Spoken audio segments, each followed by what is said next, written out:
Natupok ang isang bahay sa Nueva Vizcaya na nauwi sa pagkamatay ng 8 alagang aso. Naging literal na pasabog naman ang masayasanang pagbubukas ng isang restaurant sa Bohol dahil bigla itong sumabog. May report si Emil Sumangi. Kuha ito kaninang pasado alas 2 ng madaling araw sa Tagbilaran, Bohol.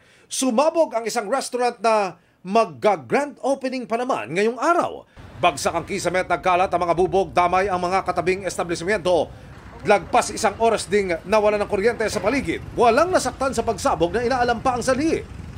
Sa Tabuk City, Kalinga, isang kantinang natupok dahil gawa sa light materials ang kainan. Mabilis kumalat ang apoy. Batay sa paunang investigasyon ng Bureau of Fire Protection, overloaded na electrical outlets ang sanhi ng apoy. Walang nasaktan sa sunog. Umabot sa 216,000 pesos ang halaga ng pinsala. Sa Bagabag, Nueva Vizcaya, hindi lang tahanan at mga paninda ang nawala sa isang pamilyang nasunugan. Namatayan pa sila ng 8 alagang aso.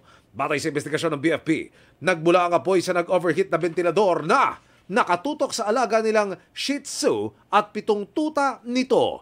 Ayon sa BFP, ang nanay na Shih Tzu ang unang sinagip ng may-ari pero nang nasa labas na sila, tumalo ng aso at bumalik sa nasusunog na bahay. Mabilis na kumalat at lumaki ang apoy dahil luma na ang inuupakan nilang bahay. Emil Sumangil, nagbabalita para sa GMA Integrated News. Huwag magpahuli sa mga balitang dapat niyong malaman. Mag-subscribe na sa GMA Integrated News sa YouTube.